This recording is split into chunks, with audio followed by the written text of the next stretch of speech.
नमस्कार, मी भाग्यश्री पाठक. मार्केट आणि मी हा सोप्या मराठीतून शेअर मार्केट समजावून सांगण्याचा माझा एक उपक्रम आहे. अमेरिकन मार्केट तेजीतच होता, पण त्यांचा फॅक्टरी डेटा खराब आला. मॅन्युफॅक्चरिंग कमी झालं. स्टील आणि ॲल्युमिनियमवरचे टॅरिफ वाढवले. ट्रम्प साहेबांनी हे आपण कालच पाहिलं. त्यामुळे त्यांचे स्टीलचे जे शेअर होते अमेरिकेतले ते शेअर वाढले. स्टील डायनॅमिक्स, न्यूकोर हे दोन शेअर, एक स्टील डायनॅमिक्स, दुसरा न्यूकोर आणि तिसरा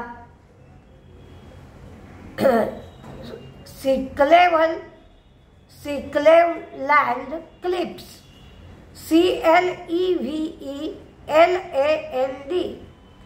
क्लेवलँड क्लिप्स हा शेअर काल 23% वाढला. न्यूकोर हा 10%, स्टील डायनॅमिक्ससुद्धा शेअर 10% वाढला. क्रिटिकल मिनरल्सच्या बाबतीत जी चीनबरोबर एक ट्रेड ॲग्रीमेंट झालं होतं, ते ट्रेड ॲग्रीमेंट चीनने तोडलं असं अमेरिकेचं म्हणणं आहे. या ॲग्रीमेंटचा चीनने भंग केला, पण अमेरिका म्हणते आहे की चीनशी बोलणी करून पुन्हा त्यात सुधारणा केली जाईल. पण अजूनही चीनने मात्र क्रिटिकल मिनरल्सची निर्यात ठरल्याप्रमाणे सुरू ठेवली नाही आहे. ती निर्यात कमी झाली आहे. त्या निर्यातीमध्ये बरेच अडथळे आहेत. काल बोईंग आणि IBM हे शेअर वाढले होते. अमेरिकेमध्ये ऑइल रिग्जसुद्धा बंद होत आहेत, एकापाठोपाठ एक. आता 3 रिग्ज बंद झाल्या. स्टील ॲल्युमिनियमवर टॅरिफ वाढवल्यापासून युरोपबरोबरचाही तणाव वाढला आहे. चीनबरोबरचाही तणाव वाढलेला आहे. त्याचबरोबर रशिया युक्रेन यांच्यातला तणावही वाढला आहे. युक्रेनने काल ड्रोनद्वारे रशियाची 40 विमानं पाडवली आहेत. म्हणजे ताणतणाव कुठेही कमी झालेला नाही. फॉरेन इन्व्हेस्टर्सची विक्री आहे 2589. डोमेस्टिक इन्व्हेस्टर्सची खरेदी आहे 5313 कोटीची. आजपासून रिझल्ट संपल्यातच जमा. एखादा रिझल्ट आधेमध्ये आला तर, पण रेग्युलर रिझल्टची तारीख झाली. कारण ॲन्युअल रिझल्टच्या बाबतीत 2 महिने दिलेले असतात आणि इतर रिझल्टच्या बाबतीत 45 दिवस दिलेले असतात. आणि त्यानुसार आता रिझल्ट पूर्णपणे संपलेत. मारुतीचं उत्पादन 1.4% वाढलं आहे. पूर्वी ते 1.93 लाख युनिट होतं, ते वाढून 1.95 लाख युनिट झालं. अडाणींनी इराणबरोबरच्या ट्रेडमध्ये नियमभंग केला आहे अशी अमेरिकेची तक्रार होती. तर अडाणींनी खुलासा केला की आम्ही कोणत्याही प्रकारचा नियमाचा भंग केलेला नाही. रिलायन्स इन्फ्रा धुरसर सोलर पॉवरच्या टॅरिफसाठी रिलायन्स इन्फ्रा 92.68 कोटीचं पेमेंट करेल. युनायटेड ब्रिव्हरीज मंगलोर युनिटचं कामकाज त्यांनी बंद केलं आहे. ISGEC मुझफ्फरनगर युनिटमध्ये कामकाज सुरू करायला त्यांना परवानगी मिळाली आहे. फ्रंटियर स्प्रिंग कपूरथाला आणि रायबरेलीच्या रेल्वे कोच फॅक्टरीकडून 92.6 कोटीची ऑर्डर मिळाली आहे त्यांना. जिंदाल स्टेनलेस ऑयस्टर रिन्युएबलमध्ये 33.64% स्टेक त्यांनी घेतलाय. HCL टेक UiPath बरोबर त्यांनी एक डील केलाय आणि आता ते AI लॅब स्थापन करणार आहेत. Sarda energy, Chhattisgarh environment conservation बोर्डाने प्रोडक्शन कपॅसिटी वाढवायला परवानगी दिली आहे. स्टार सिमेंट आसाम युनिटमध्ये AAC ब्लॉकचं त्यांनी उत्पादन सुरू केलं आहे. व्हेरिटास यांच्या प्लांटला UAE मधल्या ऑफिसला आग लागली होती.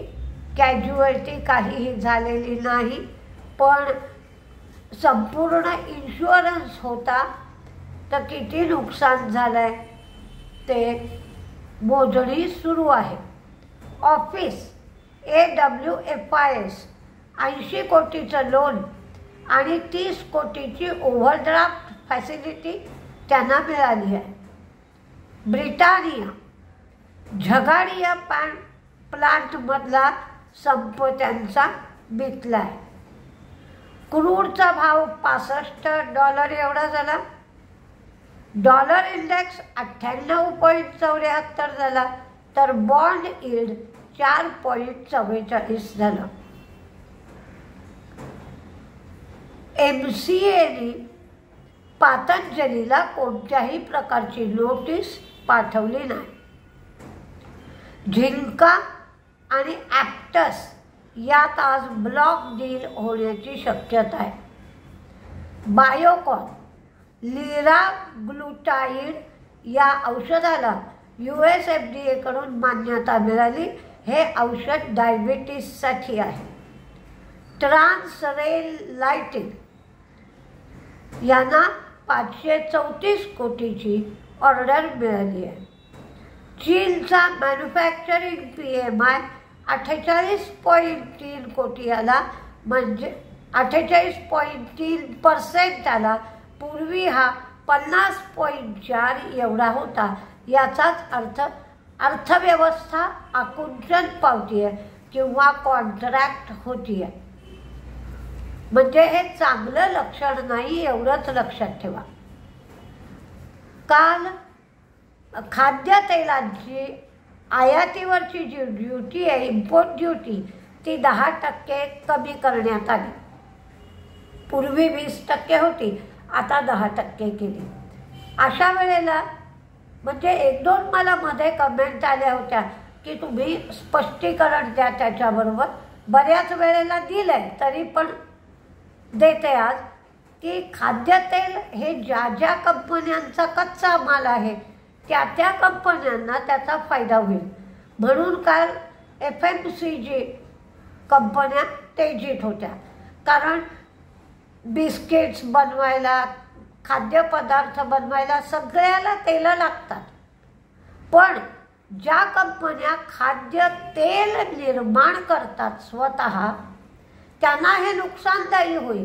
कारण इम्पोर्ट ड्युटी कमी केल्यामुळे बाहेरून भरपूर प्रमाणात तेल आयात होईल. मग तेलाचा भाव घसरेल. त्यामुळे ज्या कंपन्या तेल आयात करतात त्यांना यातून नुकसान संभवतं. आता तेजी मंदीमध्ये कुठले शेअर राहतील ते पाहूया. आधी तेजीमधले पाहू. Paytm, Federal Bank, DLF, CAMS, Angel One, AU Small Finance Bank, Transrail Lighting, Blue star,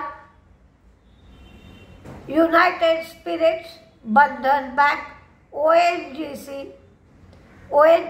oil India, कारण काही प्रमाणात पुन्हा क्रूड वाढायला लागलाय म्हणून, नाल्को, NBCC. सरकारचा कॅपेक्स चांगला आहे, प्रायव्हेट कॅपेक्स त्या मानाने नाही आहे. म्हणून या NBCC सारख्या कंपन्या दिल्या आहेत, कारण सरकारने भांडवल द्यावं लागतं. Ahluwalia, Deepak Builders, Zomato, Swiggy, Godrej Property, Finolex Cable, L&T Finance, Liva Bupa, Hindustan Copper, Fortis Health, MCX, CDSL, Prestige, Tata Motors. Tata मोटर्सची एक SUV हॅरियर या गाडीचं EV व्हर्जन लॉन्च होत आहे म्हणून टाटा मोटर्स दिलाय। बायोकॉनच्या औषधाला US FDAने परवानगी दिली आहे। टॉरेंट पॉवर, BP सिंगापूर बरोबर LNG सप्लायसाठी त्यांनी करार केलाय। SBI card, Tata steel, Indian hotel, oil India, gland pharma, Sanghvi movers, bank of India, IGPL आणि ग्लेनमार्क। आणि मंदीमध्ये झिंका, ॲप्टस या दोन्हीमध्येही डिस्काउंटमध्ये ब्लॉक डील होणार आहे म्हणून दोन्ही शेअर दिलेत आणि टिटागढ वॅगन। त्यामुळे तुम्ही हे शेअर काय होत आहे हे पाहू शकता। स्वतः अभ्यास करून निर्णय घ्या। निफ्टीमध्ये ट्रेड घेण्यापेक्षा आता पर्टिक्युलर शेअर्समध्ये ट्रेड घेणं फायदेशीर राहील, कारण मार्केटमध्ये जी व्होलॅटिलिटी आहे त्या व्होलॅटिलिटीमध्ये निफ्टीमध्ये ट्रेड घेतला तर नुकसान होण्याची शक्यता असते। त्यामुळे तुम्ही ठराविक शेअरमध्ये ट्रेड घ्या, पर्टिक्युलर स्टॉक्समध्ये ट्रेड घ्या, पण निफ्टी किंवा बँक निफ्टी याच्या वाटेला फारसं जाऊ नका। काल बँका तेजीत होत्या कदाचित, पण काल दुसरा दिवस होता तेजीचा। आजही तेजीत राहण्याची शक्यता आहे, कारण शुक्रवारी RBIची बैठक आहे। अर्थात हे माझं मत आहे, पण आज सुद्धा पब्लिक बँकांमध्ये तेजी राहू शकते। तुम्ही बघा आधी काय होतंय आणि मगच ट्रेड घ्या। आणि मी पण तुमच्याबरोबर 9:15 वाजता बघते, कारण मी सुद्धा ॲक्टिवली 9:15 ते 3:30 ट्रेड करत असते। त्यामुळे मलाही ते सगळे अडथळे आहेतच। तर आपण एकत्रितरित्या 9:15 वाजता पाहूया।